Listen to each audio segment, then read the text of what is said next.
So, how do y'all get this thing pointed in the right direction? Well, I think we have to turn the page. First half of the season's done. Acknowledge that it wasn't good enough, and turn the page and move forward. Obviously, we've had a little bit of a break here, a little bit of an adaptation period to Rob, and I think the training sessions have been really good, really sharp, really positive, trying to figure out where we can improve and make sure that it gets better. So you have no choice but to look forward and to move forward. You have to have belief. You have to find confidence in what you're doing every day. And obviously, it starts for me with our home form. It has to change. It's unacceptable to lose 5 home games in a row. Don't think it's ever happened at any club I've been at in my career, and there's not any one specific reason for it. It's just it has to be better all around from all of us, especially us as players. Our fans deserve better, especially at the Bens. So we're going to get this thing moving in the right direction. What kind of things is Rob doing and the assistants doing to try to instill more confidence? I think it's an acknowledgement of the things that we do well, making sure that our attacking players know that they're good players and we want them on the ball in situations where they're running at an opposition backline and creating chances. It's just a matter of us being a little bit sharper in and around the goal. We've created chances. I think everyone can see that. But the ball hasn't been going in the net as much as it should be for us. So that's an issue. And we know that. And we're working every day to make sure that our attacking players get confidence. In front of the goal, a lot of crosses, a lot of shots, making sure that they see the ball hit the back of the net when we're in training, because then that'll translate into the game. And it's just an acknowledgement that we have a good team. We know we do. We just need to get this thing going in the right direction. And so I think for me, a lot of it is mental. And if we can get a good result, a positive result at home, which means 3 points, then I think we can turn the page and start moving this thing forward and trying to get back into the playoff conversation. Similar question I asked Brad, talk about scoring and things. The challenge, I presume, is team's about to sell its leading scorer to a club in Mexico. You're going to lose. Your second leading scorer is in Euros right now. Your third leading scorer is going to be headed off to the Olympics. How big of a challenge is it to get into a form when you've got players coming and going quite frequently? Well, that's the beauty of a team sport. You have a hierarchy. You have players who you know are high quality players. That's how it works in sports, right? The best players usually score the most goals and get the most assists and get paid the most money. That's the fun thing about team sports, is that when you lose one or when one's not available, there's another opportunity there for someone else to step up. And I think that's the thing with us and with soccer in general, is that for guys that haven't gotten as many minutes, or maybe guys that people on the outside don't know as much, it's an opportunity for someone else. And it's an opportunity for someone else to stake their claim on why they deserve more minutes, or why they deserve a new deal, or why they deserve to be talked about more, because it's an opportunity and a void that needs to be filled. And so I think when you lose good players, whether it be to injury, whether it be to a sale, whether it be to a different competition, it's easy to talk about not having them. It's easy to have that be an excuse and say, well, okay, we were missing, player X or player Y, and that's what we're going to fall back on, why we didn't win a game. I mean, that's crap. That's not relevant to us being successful. So the excuses have to stop, and that starts with us as players. No more excuses, and that's how you get moving in the right direction, and that's how you gain confidence in a team, because it's 11 guys on the field, it's 5 subs that come into the game, and it's the guys that don't play, everyone pulling in the same direction, having a good attitude, and making sure that we start getting good results here. Rob has talked about playing more transition moments. He talked about getting the attackers running the back lines more often tactically. What do y'all change to make that happen? Well, I think it's not so much tactically. I think it's much more mentality. Okay. I think we have really, really good attacking players, and not just good attacking players, but athletic, fast, strong athletic players who actually put fear into opposition backlines. And I felt like one of our issues in the first half of the season was that we were just a little bit too static.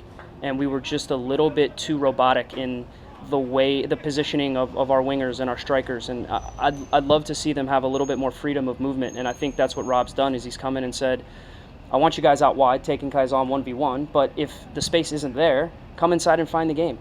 Be a little bit more fluid in how we move. Counter movements, opposite movements, making sure that we're unbalancing backlines and not just trying to, keep the ball just for the sake of frustrating the opponent. Let's make sure we frustrate the opponent, still be good in possession, but let's try to have more of a purpose and more of an end product in what we do. So we've shown in games that we're capable of it. I think it's just not come off, and I think we get frustrated and we lose confidence. And so I think Rob's done a good job of trying to instill confidence in guys and say, listen, try things. If it doesn't work, move on to the next play, because that's the only way to move forward. You can't hang your head, you can't sulk, because then that type of body language, it resonates throughout the team, and then everyone loses confidence. And so we've had issues with that. That's why when we score, we concede a couple minutes later. It's because we're afraid to make mistakes. Let's not be afraid to make mistakes anymore. Mistakes are going to happen. Let's not be afraid of, whatever the media is going to say about you or fans are going to say about you. Like, you're playing a professional sport. You're going to get criticized. It is what it is. But also on the other side of it, you're going to get praised when we do well. So let's make sure that we start doing things a little bit better and a little bit sharper. And I think we're going to start getting some positive results here very soon. You mentioned that staticness and kind of that lack of confidence leading to that. Where's that lack of confidence? What was kind of the start of that? I think I'm just trying to understand, what in Gonzalo's tenure kind of led to maybe a disconnect in attack, where maybe things were overcomplicated. The team has talked about simplifying things over and over again. Where did it start? Well, I think the Philly game was a moment where I can look back on and say that was a game where we had everything under control. We had a good start to the season. We had a good start to that game.